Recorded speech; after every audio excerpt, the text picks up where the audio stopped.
listening to the Truck Talk with Trivista podcast, brought to you by TrivistaCompanies.com, the ultimate source for all things trucking. I'm Anita Massey, Director of Marketing for Trivista Companies. Thanks for joining us. Today our topic is eliminating FET, also known as Federal Excise Tax. This is a hot-button topic for many folks in the truck, trailer, and heavy equipment industry, and for good reason. It's outdated, no longer relevant, and detrimental to the entire truck, trailer, and heavy equipment industry. We'll be talking more about Bill H.R. 2381, designed to repeal this antiquated tax, and much more. Today we'll be joined by John Shireman, President of Wool Truck Sales, one of the many dealerships within the Trivista Company, and George Brewster, a longtime veteran of the trucking industry, a former truck driver, owner-operator, mechanic, dispatcher, and now a salesman for Trivista. Welcome, gentlemen. It's great to have you here to discuss this important topic. Thanks, Anita. Happy to be here. Thank you for having me. You're welcome. Well, let's dive right in, guys. This is a long-standing, burdensome tax, and it dates back more than a century ago. So I guess let's start at the beginning and talk about how this whole thing got started. John, can you talk a little bit about the reason for this federal excise tax? Sure, Anita. So FET was first enacted by Congress in 1917. So if my math is correct, that is over 102 years ago. And there has been a lot that has changed over the past 102 years, but this tax is still alive and well. So the purpose of FET has very noble beginnings, and it was developed to offset the cost of WW1, but World War I has been over for 100 years. A couple of other things that you need to take into consideration is that FET is the highest percentage base tax that the federal government collects. And this thing has risen 300% since it began. And on average, it can add more than 20 grand to the cost of a new heavy-duty truck or trailer. Now, something that we'll probably talk about a little bit later and throughout this podcast is just the sheer complexity of this. But just to stay on subject, I'll tell you what it applies to. So this tax applies to truck chassis and bodies, along with truck trailers and semi-trailers. And what you also need to consider is that the FET tax is in addition to the nearly 40,000 in federal emissions and fuel economy mandates that really became prevalent back in 2007. So you couple those mandates with that FET tax, and it makes it really hard for small businesses to afford a new heavy-duty truck. Yeah, John, and it's like you said, the FET is really, it's a lot of hurdles to get over to buy a new truck. A lot of folks would rather buy older, used equipment that's not as efficient, is more polluting, and this has all the problems associated with that. And because it's based on annual sales, the tax fails to provide the funds for the Highway Trust Fund that they need to do their job every year. It's really something that's got to go. Yeah, and George, if I could just spend a second and expand on that complexity. Just a couple of offices down in our general manager's office, there are 5 binders specifically related to FET and the interpretation and all the different mandates that have to do with that. There's probably 600 to 700 pages of documents that we have to look at in order to really figure this thing out. So who pays this tax, John, the buyer or the seller? Well, good question. So the seller, in this case, Wool Truck Sales, collects the tax, but the buyer is liable for the tax on the first retail sale. So, I mean, that's easy to understand, right? But check this out. I'm going to have to read this part. Okay. The tax does not apply to truck bodies and chassis that have a gross vehicle weight of 33,000 pounds or less. It also does not apply to truck, trailer, and semi-trailer bodies and chassis that are suitable for use with vehicles that have a gross vehicle weight of 26,000 pounds or less. So, I mean, just take a second to ponder that sentence. I mean, I'm confused on how to interpret that, and I'm a truck dealer. Exactly. So we're talking about different weight classes, different equipment, and terms like suitable for use standards. It just gets pretty confusing. So you're right, it does sound very confusing. So who do you turn to for advice when you're looking to determine what qualifies for FET? So what I typically do is I contact an association that has experts that are available for us to ask those questions. And I pay a pretty hefty premium for that membership, but it's completely worth it because, as mentioned earlier, I have all these binders that we can look at, but it's up to different interpretations. So I will call the organization, and 9 times out of 10, they have to call me back because they have to research it, and they're the experts. Exactly. So what would you say the classifications of truck body types are that meet the suitable for use standard?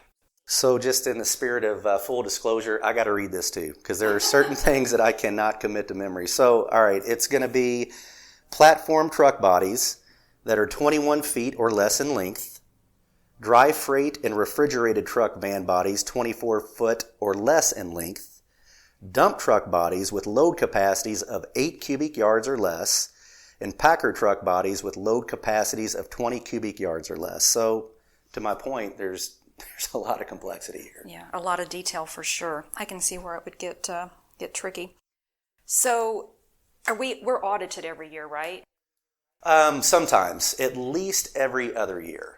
And that's another interesting thing to talk about. You know, the FET tax makes it difficult for truck dealers who have high annual sales because we get audited.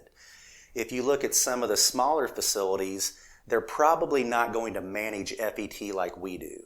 So there are many times, and I could cite several examples to where it's just not a fair playing field, that a customer will purchase from a small dealer or an independent that's just not going to charge them FET. But the big dealers, the legitimate ones, cannot get away from that. So the ones that are, gambling, I guess, if they do get audited, though, they'll be fined. They will or be. Possibly shut down. Yep, they will definitely be fined. Okay. So, George, if this 12% FET tax were abolished, I'm assuming those funds could then be freed up for the trucking industry to use for things like updating their fleets, adopting safety equipment, and, adopting emerging green technologies at a faster pace, right? Yes, that's correct. It really discourages fleets from upgrading to the latest safety and pollution control devices out there that are available right now, and they'll hold on to trucks until they actually get to the point of being unsafe, and that discourages drivers from wanting to come work for these people, and they're burning more fuel, putting more crap in the air. It's really, I mean, when you're talking about $20,000 on top of already pricey piece of equipment, that's hard to overcome. Yeah, no kidding. Well, obviously this is a pretty big deal, and I know that there are many organizations involved in this push to abolish this tax. In January of this year, a group formed a coalition called MTF, which stands for Modernize the Truck Fleet. And this coalition consists of road builders, trucking companies, and logistics and manufacturing industries. John, can you explain what Trivista Company's involvement has been in this repeal effort? Yeah, absolutely. So one of the Trivista partners and the CEO of Trivista is Jim O'Halloran. And Jim is very involved in several associations, but one of those associations is the Iowa Automobile Dealer Association. So he, along with 3 other Iowa-based truck dealers, they traveled to Washington, D.C. this past spring, and there's an annual American Truck Dealers Washington fly-in. So in this, they participate, and what they do is they bring attention to this bipartisan legislation. Also, standalone legislation has been introduced called H.R. 2381, and this is known as the Modern, Clean, and Safe Trucks Act of 2019. It's meant to repeal the FET on heavy trucks, truck bodies, and trailers. And the House bill has 23 bipartisan co-sponsors, which is really good. That's huge. I know, it really is. And the enactment of this bill would directly benefit the 7.4 million Americans employed in trucking-related jobs. Wow. And the coalition sent a letter to Congress urging the repeal of this tax. In addition to the MTF coalition, other groups signed a letter, including the Agricultural and Food Transporters, ATA, Associated Equipment Distributors, American Road and Transportation Builders, Automobile Carriers, Baker Commodities, Motor and Equipment Manufacturers Association, NAFA Fleet Management Association, National Association of Chemical Distributors, National Private Truck Council, National Retail Federation, Recreational Vehicle Dealers Association, RV Industry Association, and Truck Trailer Manufacturers Association. My goodness, that is an impressive broad segment of America's trucking industry that's uniting together. I believe the H.R. 2381 bill has also been referred to the House Ways and Means Committee for consideration as well. So, John, can you talk a little bit about what Jim O'Halloran and the rest of his fellow Iowa Automobile Dealers Association members did while they were in D.C.? Yeah, I talked to Jim about that when he got back, and it was action-packed. They were meeting with people just the whole time we were there, and that included several senators, representatives, and staff members from Rep. Cindy Axney's office. So 2 of these senators hold key positions on committees relevant to the FET legislation. So they spent a lot of time going over that. And the reason for that is because Jim and the rest of the dealers that were there, along with every truck dealer I talked to, realized that this is a big deal. It's a big deal to the trucking industry because if we eliminate this 12% tax, it's going to allow purchasers to more readily integrate cleaner and safer vehicles. George mentioned that a little earlier, but we may talk about it later, but vehicles are so much different today. I mean, the safety features that they have are just unbelievable. And to get trucks of this nature, these newer models into fleets, is going to be a big deal. And it's also going to clear the way to better alternative funding mechanisms for highway repair and maintenance. So I'm assuming then that the OEMs are also heavily involved in this repeal effort. Can you talk a little bit about the actions Navistar is currently taking to help abolish this tax? Yeah, absolutely. So you mentioned earlier, both you and George, a coalition called MTF. So Navistar, along with other OEMs and engine manufacturers, are heavily involved in this organization, and they're campaigning on how important it is to abolish this tax. So we talked about some bipartisan efforts. What's nice about this coalition is you have some really heavy competitive OEMs that are getting together on this, and they're working together to do what they can to abolish it. So what will this mean then for UL truck sales dealerships, our different locations, and Trivista companies as a whole if this bill doesn't pass? Will it just be business as usual? You know, Anita, that's one way you can put it, and really that's what it would be. You know, we've been dealing with the complexities of this tax since our inception in 1953, and there were people dealing with it long before that as well. So yes, if this does not get passed, we as a dealer are going to continue to put a lot of time and resources into collecting this and accounting for it and making sure that we cross all those T's and dot those I's because, as mentioned, we get audited frequently. Exactly. So, George, I'm curious, being in the sales world now, are you seeing where this FET is affecting your sales efforts with your customers? Yes, I sold trucks last year to 2 customers that had never purchased a new vehicle, and one of them had been in business since the 1950s. Wow. And when they got that sticker shock of that FET, that made my efforts that much more difficult. Were they aware of the tax when you told them? And, well, I made them aware of it before, it's something you want to discuss before you sign here and then. Exactly. Yeah, you don't want them backing out, of course. But, yeah, it's just a very big hurdle to overcome for a lot of people, and it's kind of a kick in the butt because only the first-time buyer is being charged this. Right. And, it makes people want to go buy a used truck instead.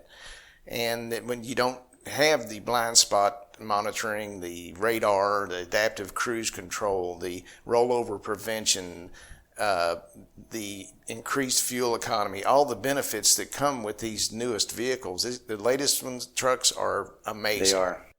And they are light years better than anything that was made 5-10 years ago. Yeah, that makes sense. Yeah. So, George, what about air quality? With all the talk, about needing to decrease air pollution, why would the government still allow trucking companies to buy glider kits and push them to reuse these older, less efficient engines? Well, in defense of the trucking industry, when they first came out with the pollution control that's on the trucks now, it was like anything else. It was new technology. It didn't work great. There was a lot of growing pains. we're past that now. All these, DEF type systems work fantastic. They go for 500,000 miles before you have to do anything to them. And but because of all that problem in the first part of it, people didn't want to jump into this new technology and deal with it. So they would buy a glider kit, put an older engine in there, and not have those problems. But with the quality of the pollution control that we've got on these trucks now and the safety features that are available, we need to get rid of this FET to encourage these companies to come in and purchase these newer, cleaner trucks. And, if you stop and think about it, especially us here in the Louisville area, in the Ohio Valley, you've got people dealing with asthma and other breathing problems, and cleaner trucks means less problems that way and fewer people developing breathing problems. Yeah, that's true. I guess it would help all those people, and we're kind of known as the Ohio Valley crud, so I'm sure it would help with that as well. So aside from just the astronomical dollars lost aspect, this tax must be having an overall negative effect on just the trucking industry's efficiency too, right, John? Yeah, absolutely. So given that nearly all of America's products are hauled some point by trucks, right? Mm-hmm. And with the driver shortage dilemma that we're currently experiencing, I hear about that every day.